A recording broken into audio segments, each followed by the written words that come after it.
За сайн уу манайхан. Миний суух тавтай морил намайг гэрэл дод гэдэг энэхүү видеон дээр би та нарт нэг саяхан миний амьдардаг энэ улсад болсон нэг аимшигт болсон явдлын талаар ярьж өгье гэж бодлоо. За тэгээд видеогоо ингээд эхлүүлэхээс өмнө манай хоёр муур жоохон бинтэйгээ хаяа их зодтолтож гүйлддэг болсон. Тэгээд жоохон ард чимээтэй байвал уучлаарай гэж уучлал төгөлчл үсэй гэдэг л юм. За тэгээ sorry. Ингээд шууд видео руу оръё гэж бодлоо. Хүү Штефани гэдэг нэртэй эмэгтэйг бол найзууд нь Штефи гэж дууддаг байсан. Эсвэл ер нь хөвчлэн Фани гэж нэрлэдэг байсан юм билээ. Одоо Фани гэдэг нь хоч нэр нь гэх юм уу да. Тэгээд Фани гэл юм яриад явчихын хүү видеон дээр. За тэгээд товчхон энэ эмэгтэйн талаар мэдээ гэх юм бол 31 настай Грац гэдэг хотод амьдардаг. Бас нэг Golden Retriever гэдэг нэг шар нэг нохоо байдаг да.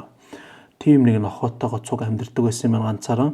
Айгүй их тийм social медиагаар айгүй их юм хийдэг бөгөөд ингээд нүүр буддаг мейкап артист байсан бөгөөд бас давхар дуу дуулдаг байсан юм байна энэ бүсгүй маань.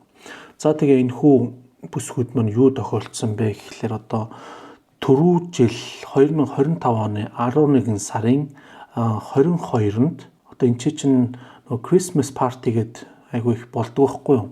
Тиймэрхүү партийн дээр яваад сайхан тэмдэглэж байгаад найзуудтайгаа хамт олонтойгоо тэгж гоё тэмдэглэж байгаа л ерөнхийдөө өглөө нь гэрлүүгээ харьсан байна л 7 цагийн үед таксинд суугаад гэрлүүгээ явсан гэж байгаа байхгүй. Тэгээд дараа нь гэртээ ерөнхийдөө ирчээд найз руугаа WhatsApp гэдэг юу гэх юм бэ? WhatsApp гэж хүмүүс мэдгүй ямар ийм нэг онлайн чат байдаг байхгүй юу? Тийм app. Ер нь бол тэрүүгээр л ихэвчлэн хүмүүс хоорондоо юм бичиж зураг видео энэ бүх юм явуулдаг. Facebook-ийн мессенжертэй адилхан гэх юм уу да Монгол тэр нэг хэрэгэлт юм уу би сайн мэдэхгүй байна.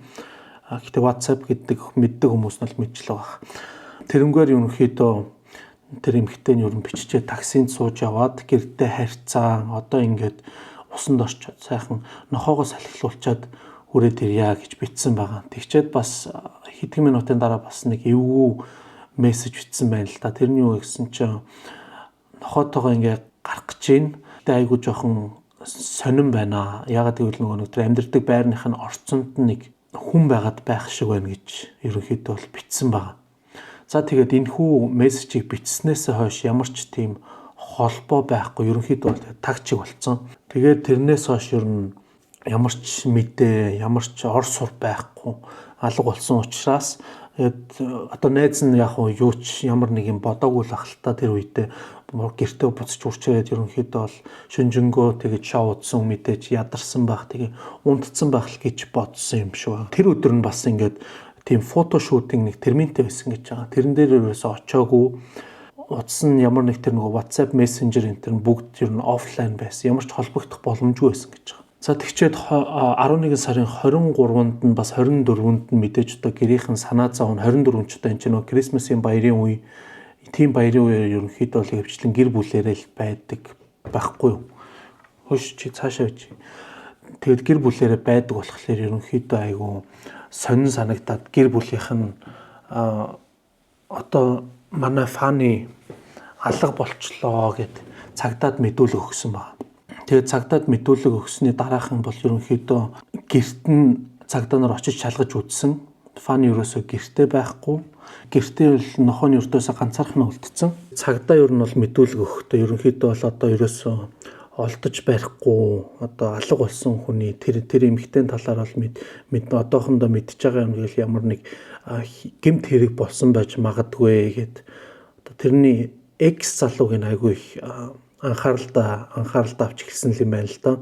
Тэр нь бол нэг Словен залуу байсан гэж байгаа. Тэр Словен залуу нь бас яг өөртөө адилхан 31 настай. Тэгээд тэр хоёрын үерхэл тийм харьцаа нь ерөнхийдөө бол айгүй тийм on off нэг тиймэрхүү жоохон хэцүүхэн дүү харилцаатай байдаг байсан гэж байгаа. Тэгээд түүнийг шалтгаалаад цагдаа нар айгүй их тэр залууг анхаарал авч эхэлсэн. 2025 оныхоо 11 сарын 24-өөс 28-нд тэр залуу ерөнхийдөө олж хайж байгаад олж баривчлан тэгээд тэр залуугийн нэг улаан өнгөтэй машин Словен руу ордог. Одоо тэр ердөөсөө Австраас хилд аваа Словений нэг казиногийн машины зогсоол дээр нь шатцсан болсон гэж байгаа байхгүй. Яг юунаас болж шатсан, юу болсон энэ тэр юу ч мэдэхгүй. Тэр залуугаас нь одоо яг юу болсон, яасан ийсэн, тэгээд Фани энэ тэр хаана байна гэхэд бол ерөнхийдөө эхэндээ бол ямар ч мэдээлэл өгөөгүй. За тэгчээд бол сүүлдээ ингээд Словен цагдаа нар тэр залууг одоо Австрийн цагдаа нарт аваачиж өгсөн байгаа. Одоо энэ хэргийн талаар бүх юм нь ерөнхийдөө бол хөвчлэн Австри цагдаа нар л бүх юм одоо зохицуулж мөрдлөг үлдэж явцгаасан юм байна л дээ. 11 сарын 29-нд Фанигийн одоо цогцын харамсалтайгаар олдсон гэж байгаа. Тэгээд яаж болсон бэ гэхлээр одоо цагдаа нарт нөгөөх X залуу нь яг юу болсон талаар бүх юм хэлсэн байлээ л дээ. Нөгөө Фанийг Christmas party-гаас нөглөө гэртээ ирсний дараах нь ерөнхийдөө гэрт нь ороод жоохон хэрэлдэж маргалцсан юм уу яасын. Тэгээд тэрнээсээ болоод тэр явандаа ерөнхийдөө Фаниг ер нь боогод алдсан л гэж ярилцлаган дээр өгсөн байсан. Айгүй тийм хартай байснаасаа болж тэгээд тэр нэг гэрт нь хүлээж агаад гэрт нь одоо тэр партинаас ирэхэд нь тэрнтэй муудалцаад тэгээд уурандаа ерөнхийдөө бол багалзууртаж хоолойг нь боож алсан гэж мэдүүлэг өгсөн байсан. Дараа нь бол яг тэр Австрт одоо цагдаануудыг тэр Фанийг цогцын хаана аваачиж хайсан, хаана булшилсан бэ гэд тэр газарт нь хүргэж өгсөн юм байлаа л дээ. Тэгээд энэ өдөртөө ерөнхийдөө бол 11 сарын 29-нд Фанигийн цогцын одоо дөнгөж хилд аваад Словенд нэг ой мод хэсэгт ерөнхийдөө тэгээд булцсан байсан. Тэр нэг тэгээд олдсон байна. Тэгээд энэ хүү хэрэг маань бол ерөнхийдөө иймэрхүү богинохон бас айгүй хурдан тайлгдсан гэх юм уу. Одоо юу гэвэл нэм хурдан мэдэгдэж олдсон тиймэрхүү хэрэг байна. Тэгээд энэ эмэгтэй одоо Фани маань одоо нэлээд одоо юу гэх юм бэ сошиал медиагаар айгүй тийм актив байсан болохоор тэгээд бас ийм инфлюенсер эмэгтэй байсан болохоор энэ ч Австрт айгүй их мэдээ сонингоор байнгын алга болсон маргаашнаас тэр цагдаад мэдэгдсэн өдрөөсөө хойш одоо айгүй их мэдээгээр явагдсан. Тэгээд цагдаа нар ч гэсэн одоо мэдээ ашиглаж сонин тэр сошиал медиа хүртэл ашиглаж амар их хайсан.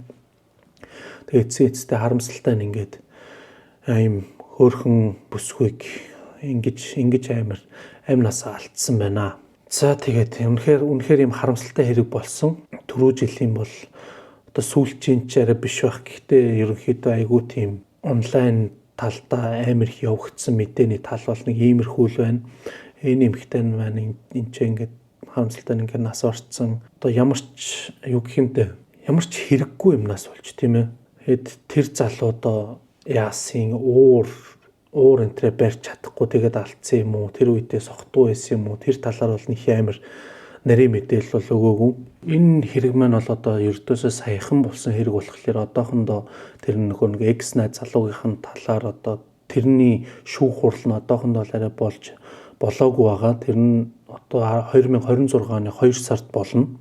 Тэр болтол одоо бүх цагдаа нар бүх хэргийн талаарх мэдээллийг бүх юм бэлдэж байгаа гэсэн одоохондоо тийм мэдээтэй байгаа. Гэхдээ бол ерөнхийдөө найз охиноо амийн хороосон гэсэн тийм мэдүүлэг аль хэзээний өгсөн цогцыг хүртэл олж өгсөн. Тийм болохоор ерөнхийдөө ямар ял авах нь баг тодорхой байхаа гэж бодож байна. Насаараа суух ял авна. Тэрний Австрт мэдээж дор хаяж 15 жил байдаг. Ер нь бол зоолттой 15 жил. Тэгээд түүнээс хойш яг гарыг гэсэн хүсэлтэд гаргаж болдог. Гэхдээ бол ерөнхийдөө Австрт дунджаар 17-оос 19 жил суудаг гэсэн ерөнхийдөө тийм статистик ер нь байдаг. За тэгээд шүүх хурал болохыг одоо хүлээж л бай. Одоо ерөнхийдөө бол энэ сард болох юм байна л да. Харамсалтай л хэрэг байлаа. Үнэхээр амар юм шинхэн хэрэг. Энэ видео маань одоо та нарт бас богинохон ч гэсэн таалагдсан байх гэж бодож байна. Тэгээд ерөн явандаа иймэрхүү богино видеонууд айгүй их оруулна гэж бодож байгаа шүү. Тухайлж үзээрэй. За тэгээд баяртай.